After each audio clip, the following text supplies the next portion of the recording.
I was just like to know that because of your comment regarding precedent.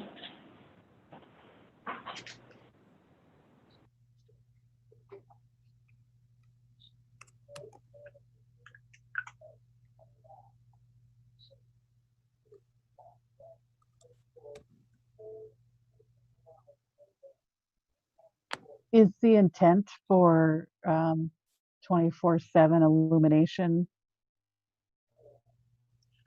Oh, Jill from Indigo Signs just indicated it's the same size under question and answers.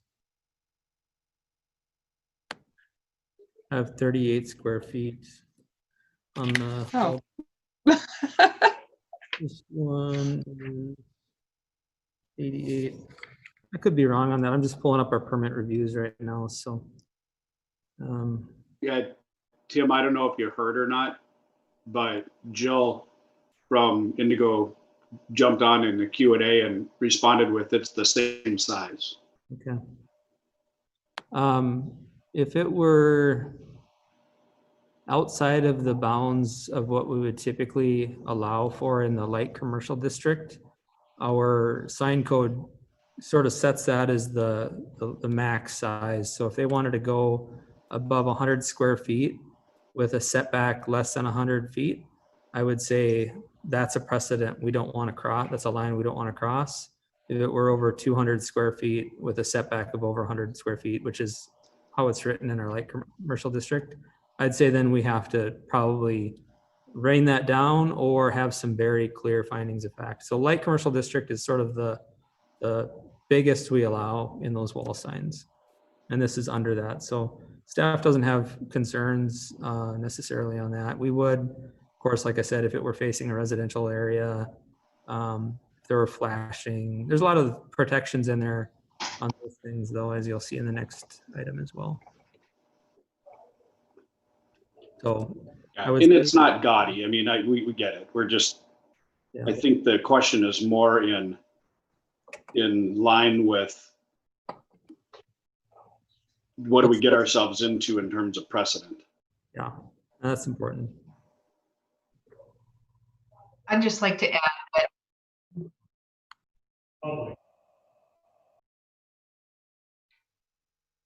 I wonder if I could make my comment before we, could I make my comment before we do that? Sure. Okay. I just wanted to say that the first time I looked for the Rested Recreation Center, I couldn't find it. I guess I drove past the sign on the ground. And so, although I'm not in favor of establishing precedences that we regret, this one, I really felt like the building needed a sign. So I can support this sign. Do I take that as a second? Well, I'll second that the motion then, sure. Been moved and seconded to approve the application with the how many conditions were there? I'm sorry, with the two conditions or two recommendations recommended by staff. All in favor signify by saying aye. Commissioner? Aye. Yes. I'm sorry. Aye. Do we want to add some findings to that as suggested by staff? There were findings that would only suggest that being it is less than the light commercial district, that it is deemed acceptable because it doesn't face a residential district, if that's fair. I think the fact that it's stationary as well. Would anybody like to amend the motion for that? Okay.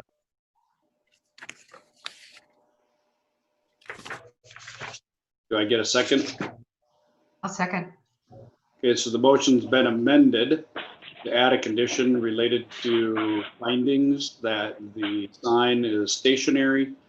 It's not facing public housing or not facing housing and fits within the light commercial typical signage environment. We'll vote on the amendment first. All in favor of the amendment signify by saying aye. Aye. Aye. Any opposed? Motion passed. We'll vote on the original motion as amended. All in favor signify by saying aye. Aye. Aye. Any opposed? Seeing none, motion passed. Thank you. Item number 4 is a public hearing. It's A20-20, a conditional use permit for increased residential area identification signage and to allow for an illuminated sign which faces a residential district at 1215 19th Avenue East, Block 2, Lot 1 of Burlington Edition, City of West Fargo, North Dakota, Goldmark. Thank you. This application was received in order to allow increased residential area signage. The applicant has submitted an application for a conditional use permit for increased residential area identification for the development, as well as a simulated photograph of the proposed monument sign placement on the lot, which would be illuminated and facing a residential area.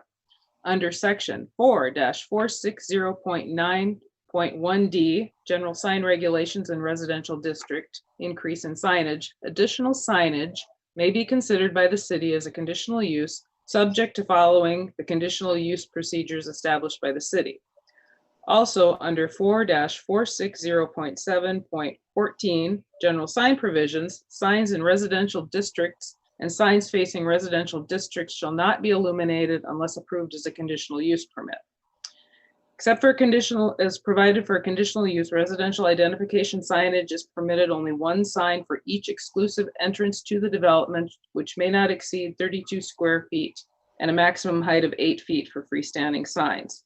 Currently, the applicant has a few 32 square foot signs at various entrances to building lots, which the owner feels are inadequate for identifying the townhomes of Charleswood development. The applicant proposes one 85.5 square foot sign. The monument structure will be 6 feet high and 44 feet in length with landscaping. The applicant indicated it will have lighted LED strip under the top edge casting down to the letters. The conditional use permit agreement is required to be signed prior to issuance of a building permit and may include conditions deemed appropriate by the commission. So again, under the criteria for granting a conditional use permit, the LED lighting will be directed down towards the letters and should not cause adverse effects such as glare or traffic safety problems. The sign structure will be placed 22 feet from the north front property line. Notices were sent to property owners within 350 feet and applicable departments and agencies, and no comments were received.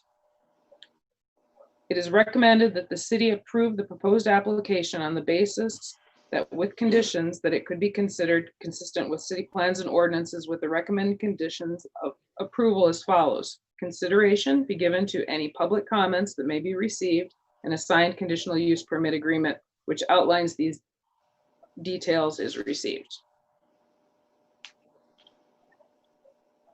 Thank you, Lisa. This is a public hearing. With that, I'd like to open it up to any comments from the public.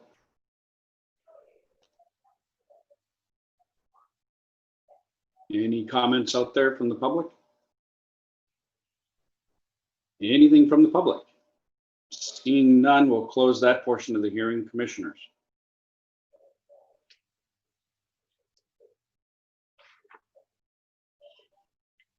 Is that a non-buildable lot that we're looking at? They're planning to place this? It is a buildable lot. It is seen a few different site plans over the years. It's a PUD. So any development requires a detailed development plan, PUD amendment be approved by Planning Commission and City Commission.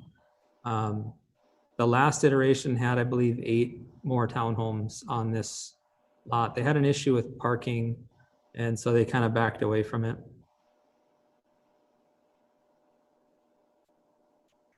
Is it safe to assume that it's actually owned by Goldmark? Yes. Well, a REIT that owns it. Sure. Yeah, and I guess the thing I would say about this is at least there's not a lot of excavation with a sign, so the lot is not taken out of inventory. I think it would be easy to remove a sign and build on this at some point in the future if they needed to.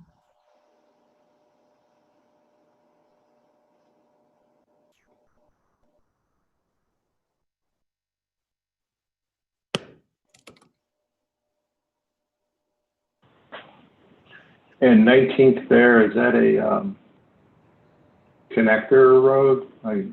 Not that. Collector? It's the one that goes It's Beaton Drive that curves around by Blarney Stone and then continues on to like Petro. Okay, got it, yeah, thank you.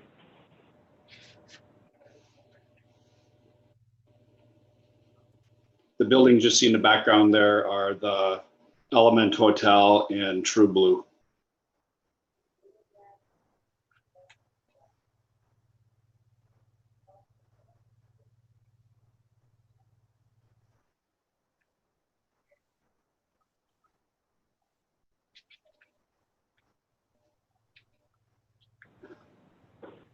I don't see any comments. Anybody want to make a motion? Joe Kolb, I move to approve with the conditions noted.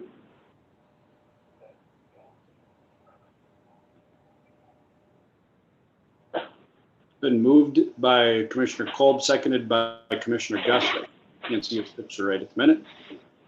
To approve the proposal as along with the two recommendations from staff. All in favor signify by saying aye. Aye. Aye. Any opposed, same sign. Motion passed. Item number 6. It's a public hearing. It's a 20-21. It's a zoning ordinance amendment to sections 4-434 related to DMU, which is the downtown mixed use, and 4-435 EMU entertainment mixed use district. Thank you, Mr. Chairman. These are real kind of quick ones. We forgot to add other applicable regulations which are present in all of our other zoning districts to the newly created entertainment mixed use district and the downtown mixed use district. So we're going through the process to add that in. Those are supplementary district regulations which add provisions for just about everything under the sun: wireless telecommunication, garages, parking, or parking of certain materials. Then 4-450 is our off-street parking requirements, and 4-460 is our sign regulations. Those are in all of our zoning districts. We simply forgot to add them to these two and are proposing an amendment to do that. Is there anything hidden in these that would all of a sudden make the last two meetings of ours that were extraordinarily long and related to signage that would eliminate our view of those signs and automatically allow people to do whatever they want? No. Okay.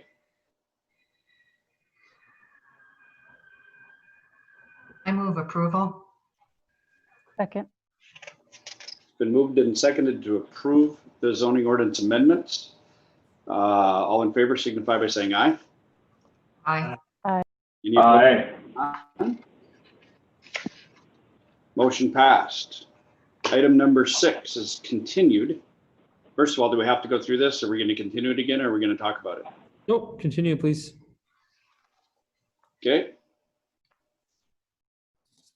Item number 6 is continued. Thank you.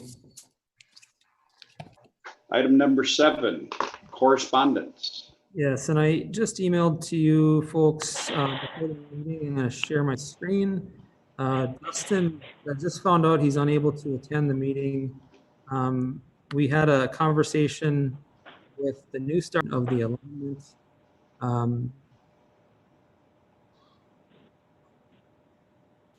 I feel, and Dustin feels, that, you know, we have a little bit of a headache every time there's a development that occurs along a pipeline and it ends up costing us or the taxpayers money. And so that's why we asked for that to be something that we provide to them as a recommendation. Their concern is that it'll cost quite a bit of money and quite a bit of headache for them to accommodate that because of the channel, both the drain that's there and the proposed FM diversion channel. That's why they got to where they are.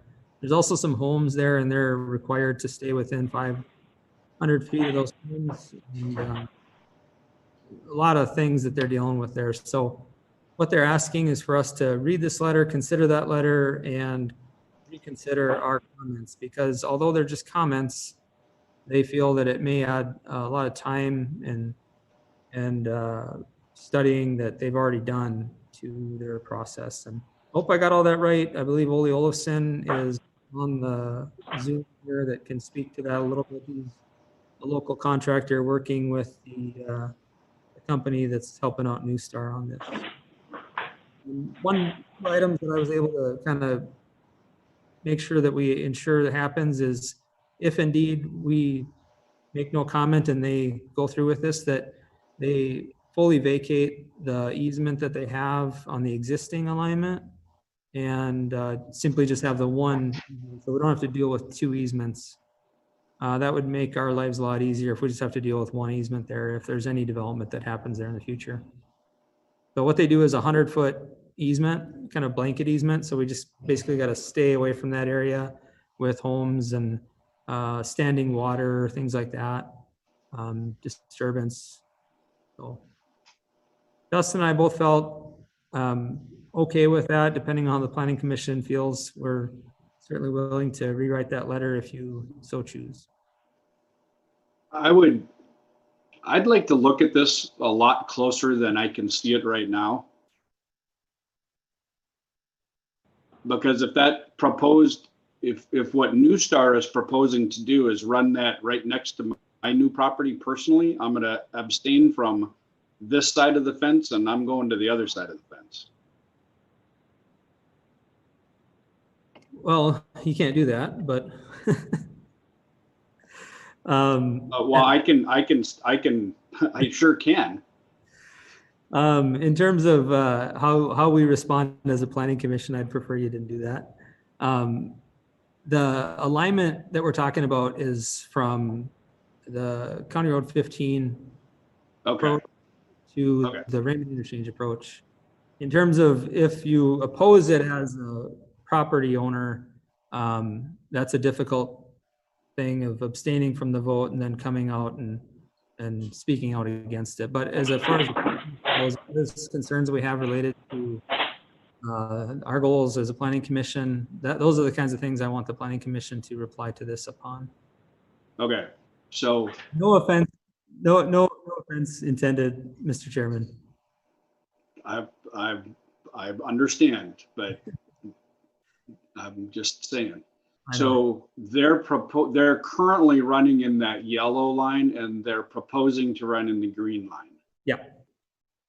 And So we sent them a letter and asked them to move that green line more close to the road.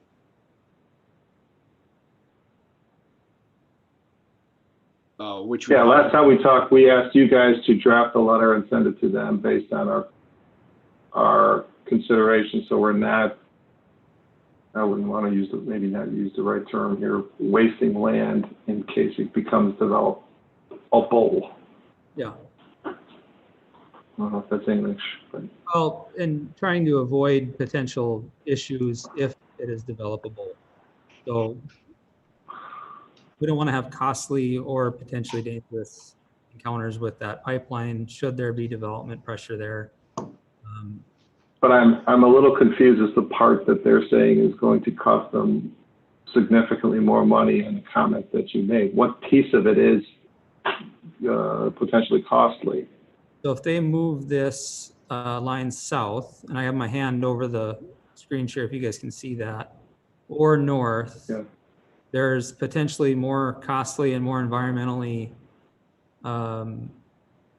sensitive ways that they would then need to go across that channel and potentially the drain up here. So they're looking at it from how do we make the least impact to the diversion channel and the existing drain, and how can we do it in the least costly way, and I'm sure there's other reasons, and they outline some of those in their letter.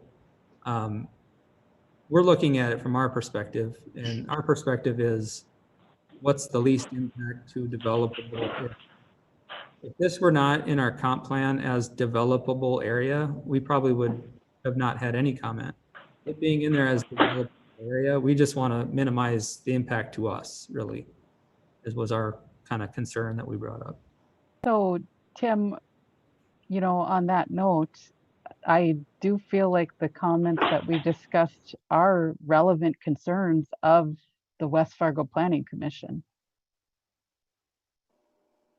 Yeah, and that's why we're talking tonight. So if they are continue to be relevant concerns, it will be something that they would then have to address to the Public Service Commission during their hearing process. And the Public Service Commission would simply need to weigh their concerns versus our concerns, and ours are a little less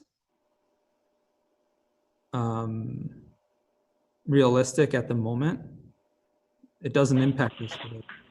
It's a potential impact. Yeah, it's not concrete because there's nothing developed right now. It's a planning question, right? So that's the thing. It's like we're trying to plan for potential development. So yeah, we don't have anything concrete, but it's still relevant, I believe. Yeah.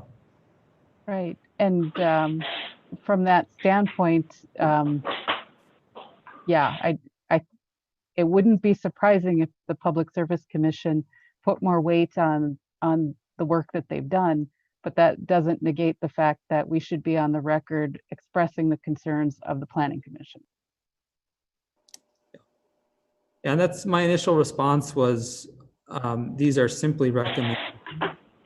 Yeah, we're not saying no, we're saying it needs to be taken into consideration, the impact it would have on the ability to develop this portion of land because it's in our plan, period. That's all we're said, right? I didn't get a chance to read the whole letter either. Yeah, that was gist of it.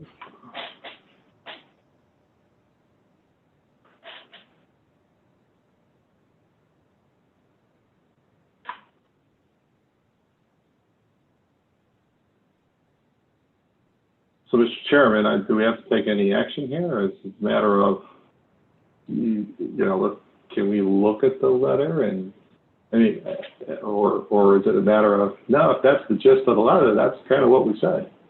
Yeah, so you can see here the comments that they put it in quotations, our comments. Sorry, I don't have the letter pulled up right now.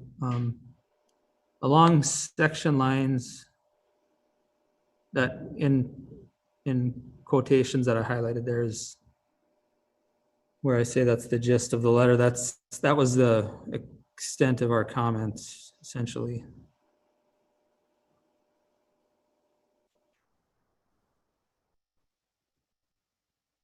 Tim, this is Ole. Can I speak to the group? Mr. Chairman, it's up to you. Sure, go ahead. This is Ole Olafson. I'm a right-of-way specialist with HDR. We're working with New Star Energy on this project. I apologize for this getting to you late. We had to go through a couple of people to get this letter written properly. Placing the pipeline adjacent to the quarter line would put it basically on top of the drain 14 where it's being rerouted, which would cause lots of problems with the Department of Transportation Pipeline and Hazardous Materials Safety Administration.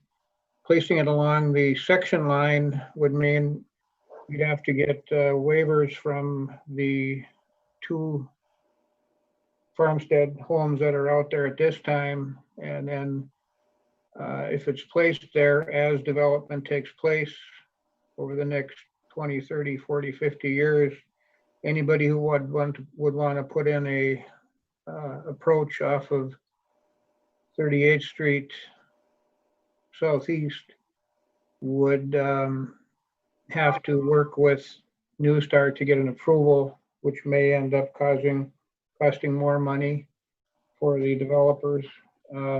Placing it where it is the best place, as New Star has proposed, is the best place cost-wise, safety-wise. In addition, New Star has agreed to abandon and place the North Star line, which runs diagonally just east of the proposed diversion channel to 38th Street, abandoned in place, so that area could be developed, and they would reduce the easement to 100-foot width for the new pipeline going across.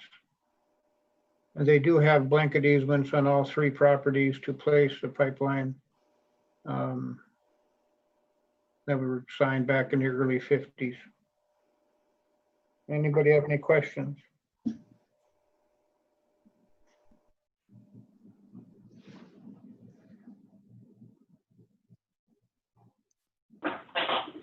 Well, as I heard it then, is that how you guys propose it is the only option is what I'm hearing you say.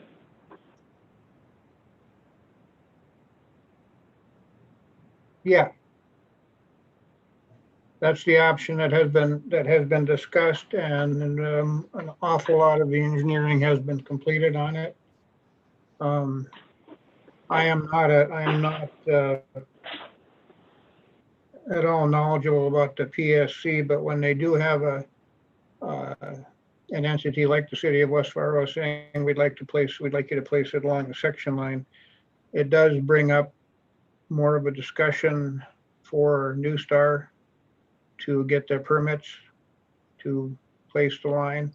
The line has, the design as it sits now has been approved by the Corps of Engineers as far as going under the diversion channel, going under the Drain 14 that's being rerouted, and also has been approved by the court or the FM Diversion Authority and their engineers.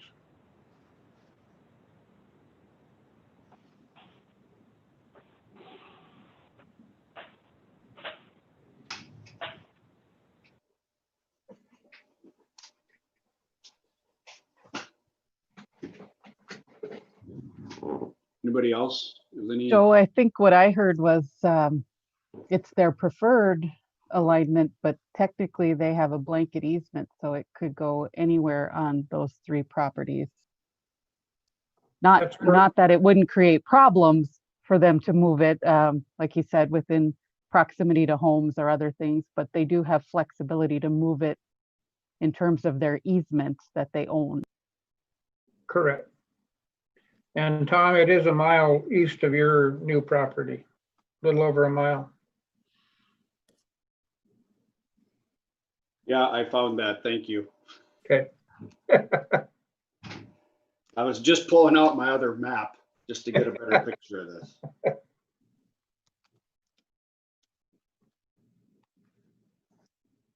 As you're aware, me and diversions and movements and telling me what I can do with my property aren't getting along well.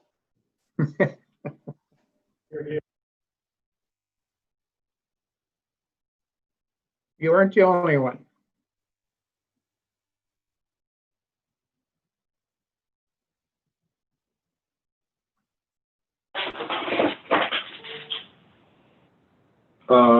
So what do we do here? I'm unclear on. Well, like I said last time, the issue with, you know, having gone through this particular type of effort, the issue with moving it along the section line is you do have a farmstead there already, and that no matter how you look at it, that would create an issue for anybody, right? So that's a little bit of a problem. I did miss one thing. Is this 100 feet on each side that would be an easement?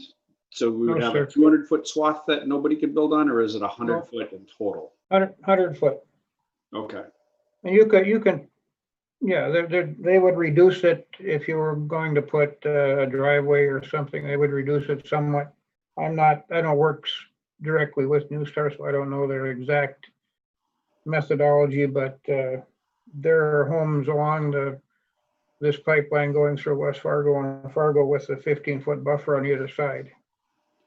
Yeah, so what I envision, for those of you who have ever driven through Eagle Run, what I would envision with this, if they were to do it, no matter how they do it, but if it was left the way it was today or they change it, it would look something like that pathway through Eagle Run where the power lines are.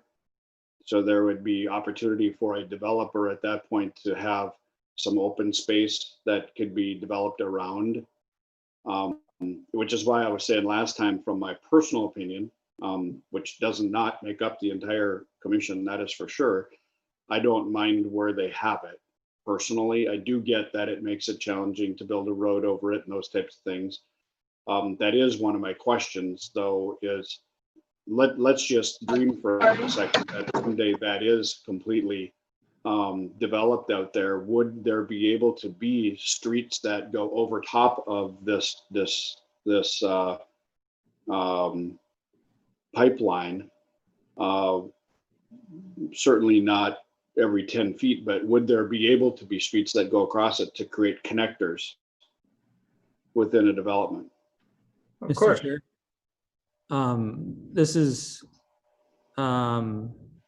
this is similar to the Gateway West development where Hornbachers is.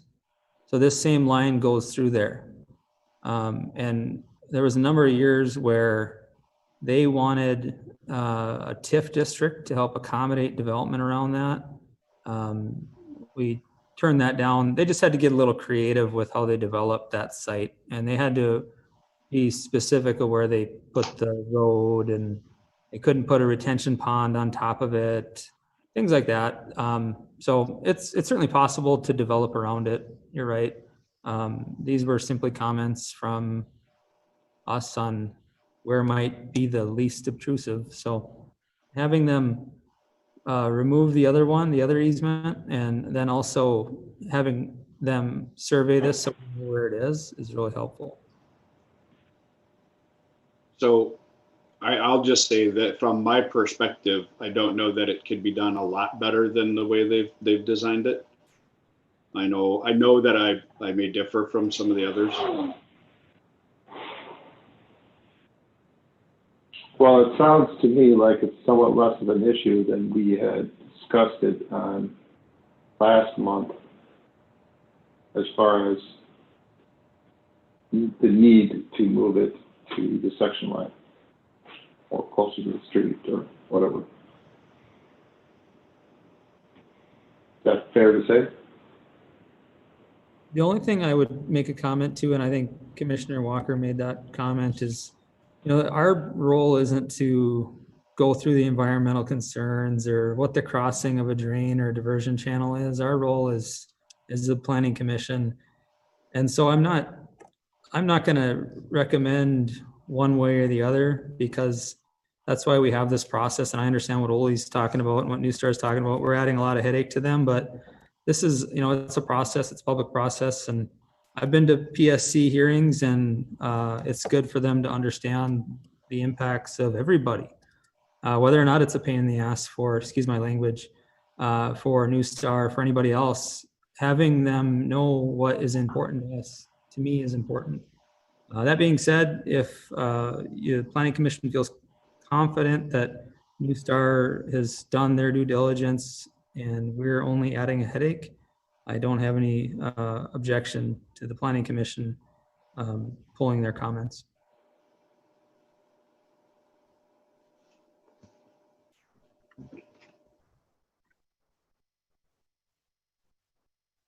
I guess I'm still not really clear what our role then is. Is it just perhaps to have an opinion? No formal action is being asked of us, I take it. And as you were saying, Tim, that there are multiple points at which there's input, and ours is input representing what it is we look after. Again, I'm not real clear. Is there a need for a motion? Is there just a, then this is done? Yeah, I'm sorry, Commissioner Rocco. It's just a solicitation of views. The letter was written to the Planning Commission, and so that's why staff and then Dustin Scott as ex officio on the board brought it to your attention, and we got a collective response, and that's what we gave them.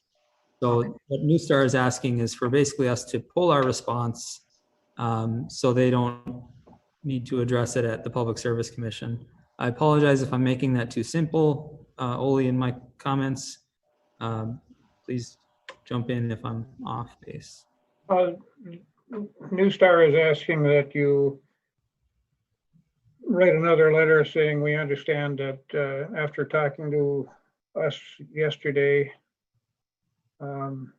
collectively, we explained to you the difficulty of and the expense of going a different route, the difficulty of staying within the defined easement that's there from 1948 to 52. We'd like this planning and zoning to say we understand the challenges. We have heard New Star explain everything to us, and we would like to basically say, okay, let's put it in where it is. In simple terms.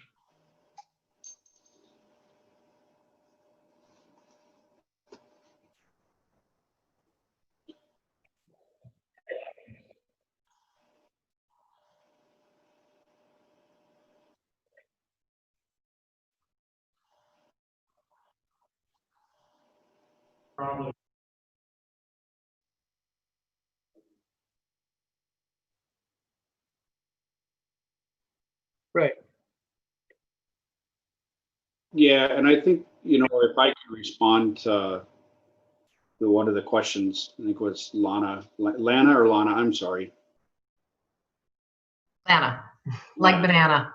Yep, gotcha.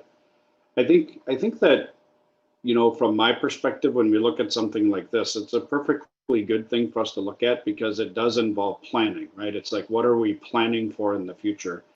And I think what I was trying to point out is that the alignment as they have it, I understand Dustin's desire to have everything on half-mile lines and mile lines. I get that. I'm not unfriendly to that particular conversation, and I don't want to diss Dustin. That's not my point at all.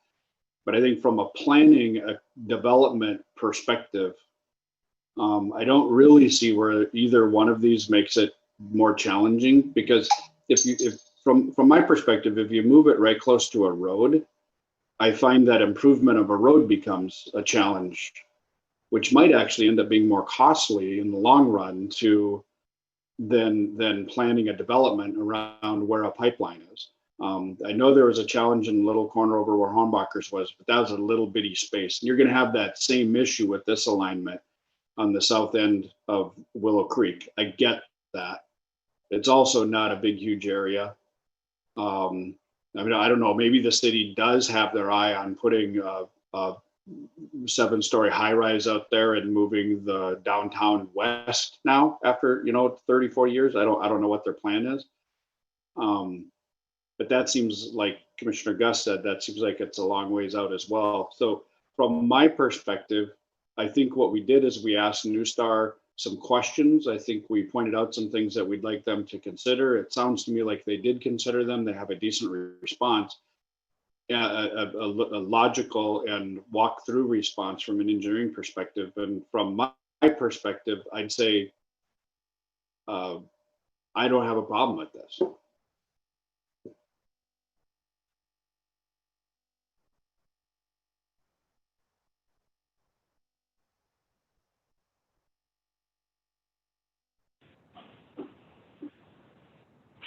I would concur with what Chairman is saying. Also in kind of what Commissioner Gus was pointing out, a majority of this is west of the diversion. It's probably not going to be protected for as long as I'm on this great earth.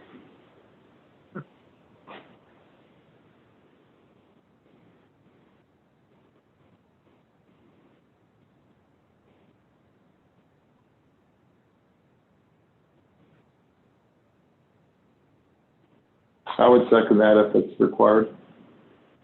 Did you restate it? He was cutting out. I think the motion was to have the planners rewrite their letter to New Star related to this particular request. And then it was seconded.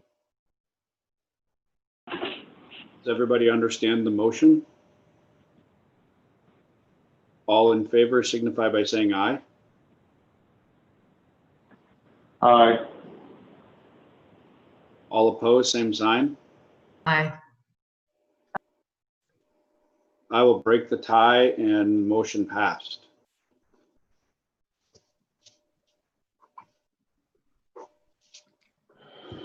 Thank you. Item number 8, any non-agenda? No, we just included a little notice. There's a open house tonight at the lights. If you want to see, we've missed the ribbon cutting and speeches. There is social distancing, but I expect that there will be people that are not social distancing. So use your individual caution as you wish if you choose to attend.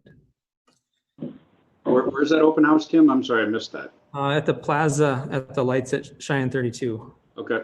There's plenty of space. They feel that they can hold a small crowd and maintain social distancing, but I'm sure there's places that aren't. So I'm going to go there and check it out. Hopefully it's safe. Okay. If it's not, I won't be in tomorrow. All right. With that, I'd accept a motion to adjourn. Second. Moved and seconded. I don't know who won, April or Joe, but somebody did. Been moved and seconded to adjourn. I'm assuming everybody's an aye, but I'll ask it this way. Any opposed? Motion passed. Thanks, everybody. Thank you.